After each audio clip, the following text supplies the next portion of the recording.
ಗಣೇಶ ನನ್ನ ಕಾಲಿಗೆ ನಿನ್ನ ಶಕ್ತಿ ಎಲ್ಲ ಕೊಟ್ಬಿಡು ಪ್ಲೀಸ್ ಅಮ್ಮ ಅಯ್ಯೋ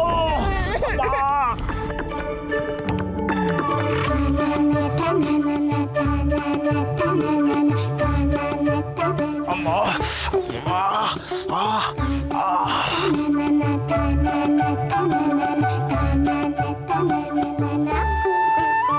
ಶಿವು ಏನಾಯ್ತು? ಏನಾಯ್ತು ಗೊತ್ತಿಲ್ಲ, ಯಾವುದೋ ಆನೆ ತೊಳ್ದಂಗಾಯ್ತು.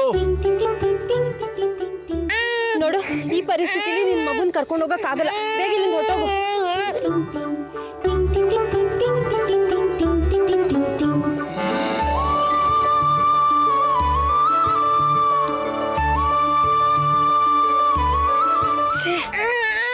ಇದ್ದಕ್ಕಿದ್ದಂಗೆ ಅವ್ನ ಕಾಲಿಗೆ ಏನಾಯ್ತು? ಅಯ್ಯೋ ಇದು ಬೇರೆ.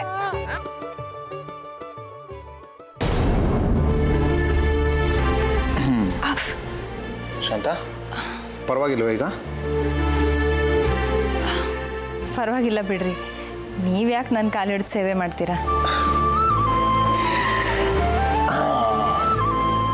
ಬರೀ ನಿನ್ನ ಕೈಲಿ ಕೆಲಸ ಮಾಡಿಸೋದು ದೊಡ್ಡತನ ಯಜಮಾನಿಕೆ ಅಲ್ಲ. ನಿನ್ನ ಕಷ್ಟದಲ್ಲಿ ನಾನು ಭಾಗಿಯಾಗಬೇಕು, ಅದು ನನ್ನ ಕರ್ತವ್ಯ. ರೀ, ನಿಮ್ಮಂಥ ಗಂಡ ಸಿಕ್ಕಿರೋದು ನನ್ನ ಪುಣ್ಯ. ನೀವೆಲ್ಲ ಹೊರಡಬೇಕು ಅಂತಿದ್ರಲ್ಲ, ಹೊರಡಿ. ಹೋದ್ರಾಯ್ತು ಶಾಂತ. ಯಾವ ಕೆಲಸ ಇದ್ರೂ ನಿನ್ನನ್ನು ಈ ಸ್ಥಿತಿಲಿ ಬಿಟ್ಟು ಹೋಗೋದು ಮನುಷ್ಯತ್ವ ಅಲ್ಲ ಅನ್ಸುತ್ತೆ. ಇವ್ರಿಗೆ ನನ್ನ ಮೇಲೆ ಎಷ್ಟು ಪ್ರೀತಿ ಇದೆ, ಆದರೆ ಮಗುಗೆ ಅನ್ನಪ್ರಾಶನ ಅಂದರೆ ಆಸಕ್ತಿ ಇಲ್ಲ ಅಂತಿದಾರಲ್ಲ. ಏನು ಯೋಚನೆ ಮಾಡ್ತಿದ್ಯಾ? ಏನಿಲ್ಲ, ಸಂಜು ರೂಮಲ್ಲಿ ಒಬ್ಬಳೇ ಮಲಗಿದಾಳಲ್ಲ, ಇಷ್ಟೊತ್ತಿಗೆ ಎದ್ದಿರ್ತಾಳೆ, ನಾನು ಹೋಗಿ ನೋಡ್ತೀನಿ. ಶಾಂತ, ಸಂಜು ಒಬ್ಬಳೇ ಎಲ್ಲಿದ್ದಾಳೆ? ಮಾಯಾ ಅವಳನ್ನು ಕರ್ಕೊಂಡು ಹೊರಗಡೆ ಹೋಗಿಲ್ವಾ ಸಮಾಧಾನ ಮಾಡೋಕ್ಕೆ? ಹೌದಲ್ವಾ? ಸರಿ, ನೀನು ಸ್ವಲ್ಪ ಹೊತ್ತು ರೆಸ್ಟ್ ತಗೋ. ಹಾಂ, ನಾನು ಬರ್ತೀನಿ. ಪರವಾಗಿಲ್ಲ ಬಿಡ್ರಿ. ಪರವಾಗಿಲ್ಲ, ಬಾ, ಹುಷಾರು.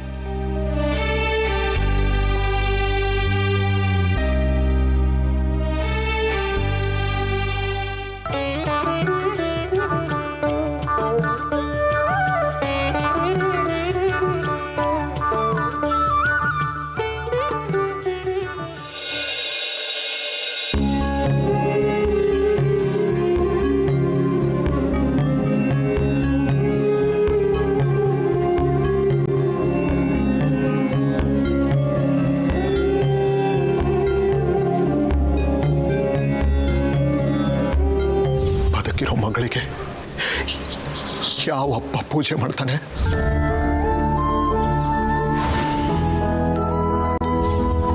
ತನ್ನ ಕೈಯಾರೆ ಕರ್ಮ ಮಾಡ್ತಾನೆ?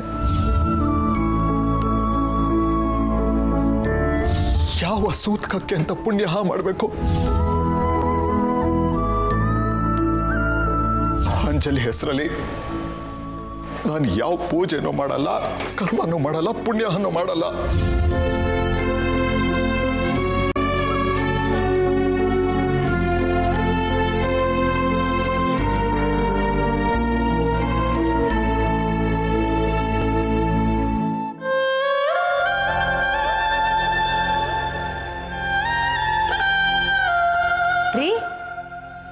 ರೀ, ಏನ್ ಯೋಚನೆ ಮಾಡ್ತಿದ್ದೀರಾ? ಏನಿಲ್ಲ, ನಿಮ್ಮನ್ನು ನೋಡಿದ್ರೇ ಗೊತ್ತಾಗುತ್ತೆ ಏನೋ ತುಂಬ ಸೀರಿಯಸ್ ಆಗಿ ಯೋಚನೆ ಮಾಡ್ತಾ ಇದ್ದೀರಾ ಅಂತ. ಏನು ಅಂತ ಹೇಳ್ಬಾರ್ದಾ?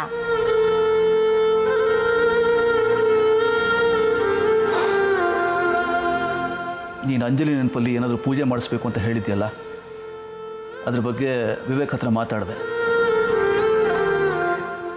ಹೌದಾ? ಏನಂದ ವಿವೇಕು? ಪೂಜೆ ಯಾವಾಗ ಇಟ್ಕೊಳ್ಳೋಣ ಅಂತ ಹೇಳ್ದ? ಅವನು ಯಾವ ಪೂಜೆ ಪುನಸ್ಕಾರ ಏನು ಬೇಡ ಅಂತ ಹೇಳ್ದ. ಪೂಜೆ ಬೇಡ ಅಂತ ಹೇಳದ್ನಾ? ಯಾಕಂತೆ? ಅಂಜಲಿ ಅಪ್ಪ ಅಮ್ಮನೇ ಪೂಜೆ ಬೇಡ ಅಂತ ಹೇಳಿದ್ರೆ ಅದನ್ನ ನಾವು ಮಾಡ್ಸಕ್ಕಾಗತ್ತಾ?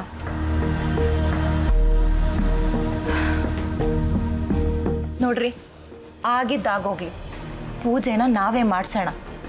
ಪೂಜೆಗೆ ಏನೇನು ಬೇಕೋ ಎಲ್ಲ ಏರ್ಪಾಡು ನೀವು ಮಾಡಿ, ಆಯ್ತಾ?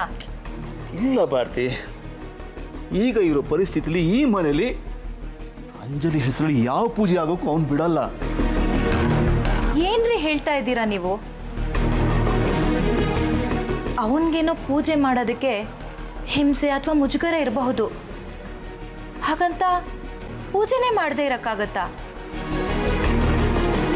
ಅಂಜಲಿ ಹೋದ ಮನೆ ಇದು. ಪೂಜೆ ಪುಣ್ಯ ಅಂತ ಏನು ಮಾಡಿಸ್ದೆ ಮಗುಗೆ ಅನ್ನಪ್ರಾಶನ ಹೇಗ್ರಿ ಮಾಡಿಸೋದು? ನಾನು ಅದನ್ನೇ ಹೇಳಿದೆ ಮಾಡ್ತೀನಿ. ಆದರೆ ಅವನಂದ ಪೂಜೆ ಪುಣ್ಯ ಹೇಗೆ ಮಾಡಿಸೋದು? ಬದುಕಿರೋ ಅಂಜಲಿಗೆ ಬರೀ ನಿಮ್ಮ ತಮ್ಮನ ತಲೆ ಅಲ್ಲ, ಆ ಔದಾನಿಗಳ ತಲೆನೂ ಕೆಟ್ಟು ಹೋಗಿದೆ ಅನ್ಸುತ್ತೆ. ಭಾರತಿ ರೀ, ನಾನು ಹಾಗಂದೆ ಅಂತ ಬೇಜಾರು ಮಾಡ್ಕೋಬೇಡಿ. 60ಕ್ಕೆ ಅರಳೋ ಮರಳೋ ಅಂತಾರೆ. ಆ ಔದಾನಿಗಳಿಗೂ ವಯಸ್ಸಾಗಿದೆ. ಅವ್ರಿಗೆ ಭ್ರಮೆನೋ ಚಿತ್ತಭ್ರಾಂತಿನೋ ಇರಬೇಕು. ಹಾಗಂತೀಯ? ಮತ್ತಿನ್ನೇನ್ರಿ, ಅಂಜು ಬದುಕಿದಾಳೆ ಅಂದರೆ ಅದಕ್ಕಿಂತ ಅಪಹಾಸ್ಯ ಇನ್ನೇನಿದೆ? ಅದನ್ನು ಯಾರಾದರೂ ನಂಬೋದಕ್ಕೆ ಸಾಧ್ಯನಾ? ಅವಧಾನಿಗಳು ಯಾಕೆ ಹಾಗೆ ಹೇಳಿದ್ರು? ಕೆಲವರು ಅವ್ರ ಮನಸ್ಸಿನ ಭ್ರಾಂತಿ ಕಲ್ಪನೆಗಳಲ್ಲೇ ಸುಖವಾಗಿರ್ತಾರೆ. ನಿಮ್ಮ ತಮ್ಮನ ಸಮಾಧಾನಕ್ಕೋಸ್ಕರ ಅವ್ರು ಹಾಗೆ ಹೇಳಿರ್ಬೋದು.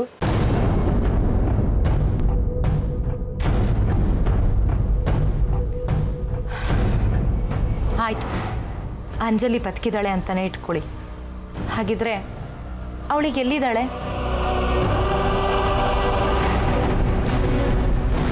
ಇಷ್ಟು ದಿವಸ ನಮ್ಗೆ ಯಾಕೆ ಗೊತ್ತಾಗಲಿಲ್ಲ? ಅವಳೇನು ಸಮಾಧಿಯಿಂದ ಮಮ್ಮಿ ಥರ ಎದ್ದು ಬರ್ತಾಳ?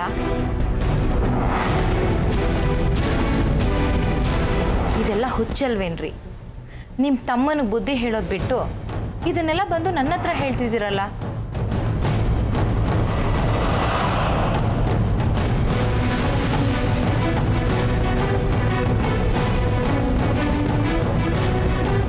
ನೋಡಿ, ನಾವು ತುಂಬ ಪ್ರೀತಿಸೋ ವ್ಯಕ್ತಿಗಳ ಪ್ರಭಾವ ಹೆಚ್ಚಾದಷ್ಟು ಅವ್ರು ನಮ್ಮ ಜೊತೆನೇ ಬದುಕಿದ್ದಾರೆ ಅನ್ಸುತ್ತೆ. ಮಾನಸಿಕವಾಗಿ ನಾವು ಅವ್ರ ಜೊತೆನೇ ಬದುಕ್ತಿದ್ದೀವಿ ಅನ್ನೋ ಇಲ್ಯೂಷನ್ ಶುರುವಾಗುತ್ತೆ. ಆದಷ್ಟು ಬೇಗ ಅದರಿಂದ ಆಚೆ ಬರಬೇಕು. ಇಲ್ಲದೆ ಹೋದರೆ ಹುಚ್ಚಿಡ್ದಂಗೆ ಆಗುತ್ತೆ ರೀ. ಪ್ಲೀಸ್ ರೀ, ನೀವು ನನ್ನ ಹತ್ರ ಹೇಳ್ದಂಗೆ ಈ ವಿಷಯನ ಬೇರೆ ಯಾರ ಹತ್ರನೂ ಹೇಳೋಕ್ಕೆ ಹೋಗಬೇಡಿ. ಹೇಳಿದ್ರೆ ನಿಮ್ಮ ತಲೆನೂ ಸರಿ ಇಲ್ಲ ಅನ್ನೋ ಅನುಮಾನ ಬರುತ್ತೆ. ಅಂಜಲಿ ಬದುಕಿರೋದಕ್ಕೆ ಸಾಧ್ಯನೇ ಇಲ್ಲ.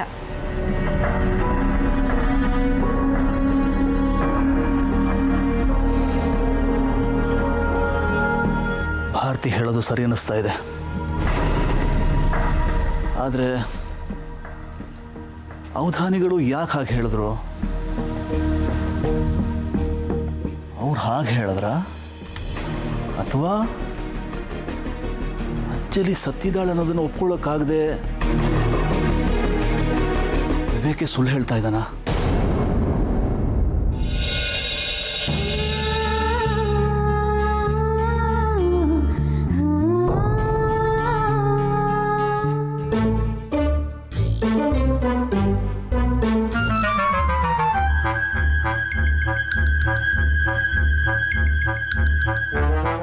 ಅಪ್ಪ, ನಾನು ಸೆಕ್ಯೂರಿಟಿ ಗಾರ್ಡ್ ತರ ಸಂಜು ಬಾಬುನ ಕಾಯ್ತಾ ಇದ್ದೀನಿ.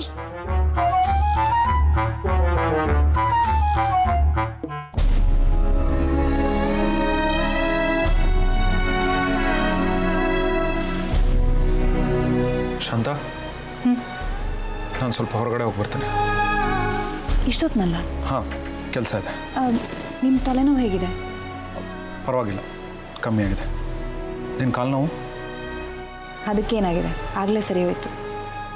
ಸರಿ, ನಾನು ಕೆಲಸ ಮುಗಿಸ್ಕೊಂಡು ಬಂದು ಗೆಸ್ಟ್ ರೂಮಲ್ಲಿರ್ತೀನಿ. ರೀ,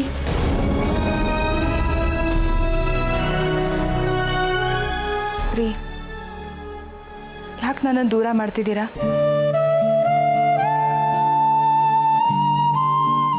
ಛೇ, ಯಾರು ಹೇಳಿದ್ದು ನಾನು ನಿನ್ನ ದೂರ ಮಾಡ್ತಾ ಇದ್ದೀನಿ ಅಂತ? ನಿಮ್ಮಲ್ಲಿ ಏನೋ ಬದಲಾವಣೆ ಆಗಿದೆ. ನೀವು ಬೇರೆ ಮಲ್ಕೋತಾ ಇದ್ದೀರಾ. ಯಾಕ್ರಿ, ನಾನೇನಾದರೂ ತಪ್ಪು ಮಾಡಿದ್ನಾ? ಇಲ್ಲ ಶಾಂತ, ಯಾಕೆ ಏನೇನೋ ಯೋಚನೆ ಮಾಡಿ ತಲೆ ಕೆಡಿಸ್ಕೊತಾ ಇದೆಯಾ? ಮಗು ರಾತ್ರಿ ಎಲ್ಲ ಪದೇ ಪದೇ ಹೇಳ್ತಾನೆ ಇರುತ್ತೆ. ಮಾಯಾ ಬಂದು ಸಮಾಧಾನ ಮಾಡ್ತಾ ಇರ್ತಾಳೆ. ನನ್ನ ನಿದ್ದೆಗೆ ತೊಂದರೆ ಆಗುತ್ತೆ. ಬೆಳಗ್ಗೆ ಆಫೀಸಲ್ಲಿ ಕೆಲಸ ಮಾಡೋಕ್ಕಾಗಲ್ಲ. ಅರ್ಥ ಮಾಡ್ಕೋ ಪ್ಲೀಸ್. ಸ್ವಲ್ಪ ದಿವಸ ಇದನ್ನೆಲ್ಲ ಸಹಿಸ್ಕೋಬೇಕಾಗತ್ತೆ. ನನ್ನ ಮಗಳಂತೂ ನನ್ನಿಂದ ದೂರ ಆದ್ಲು. ನೀವು ನನ್ನನ್ನು ಬಿಟ್ಟು ಹೊರಟೋಗ್ತೀರಾ? ಇಲ್ಲ ಶಾಂತ, ನಾನು ನಿನ್ನ ಬಿಟ್ಟು ಎಲ್ಲೂ ಹೋಗಲ್ಲ. ಸಮಾಧಾನ ಮಾಡ್ಕೋ. ಅಕ್ಕ,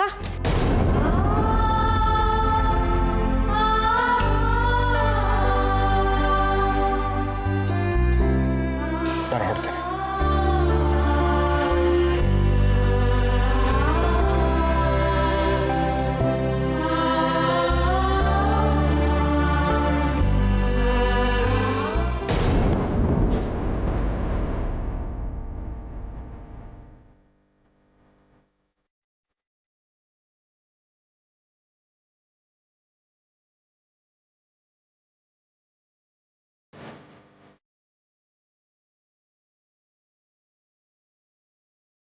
ಸಾರಿ ಅಪ್ಪ, ನಾನು ಅಂಜಲಿ, ನಾನು ನಿಮ್ಮನ್ನ ನೋಡೇ ಇಲ್ಲ. ಸಾರಿ.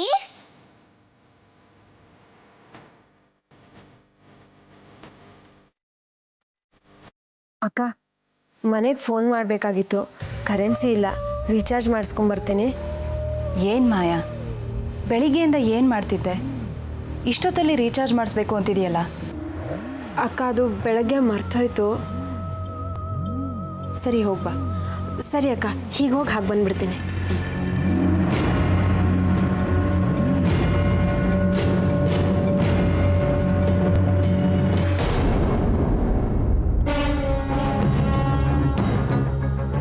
ಸುಳ್ಳಕ್ಕ ಆಚೆ ಹೋಗ್ತಿರಲ್ಲ, ವೈರಂಕಲ್ನ ನೋಡಕ್ ಹೋಗ್ತಿರ್ಬೇಕು ಅನ್ಸುತ್ತೆ.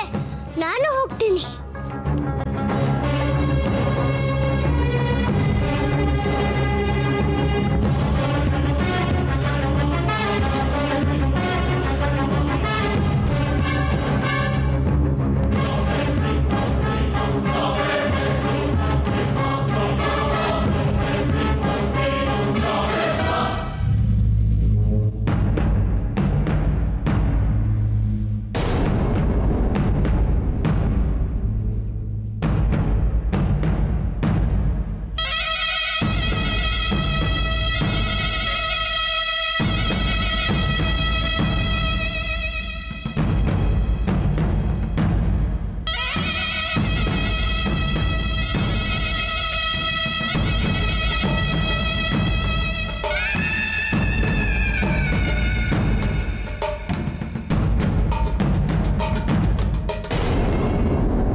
ಮ್ಯಾಜಿಕ್ ಮಾಡಿದ್ರೆ ಎಲ್ಲರೂ ಭೂತ ಅಂತ ಹೆದರ್ಕೊಂತಾರೆ. ಈ ಸುಳ್ಳಕ್ಕ ಸಂಜು ಪಾಪ ಏನು ಮಾಡದೆ ಇರಂಗೆ ಏನು ಮಾಡಬೇಕು? ಹಾ, ನಾನೇ ಸಂಜು ಪಾಪನ ಯಾರು ಏನು ಮಾಡದೆ ಇರಂಗೆ ಕಾಯ್ತೀನಿ.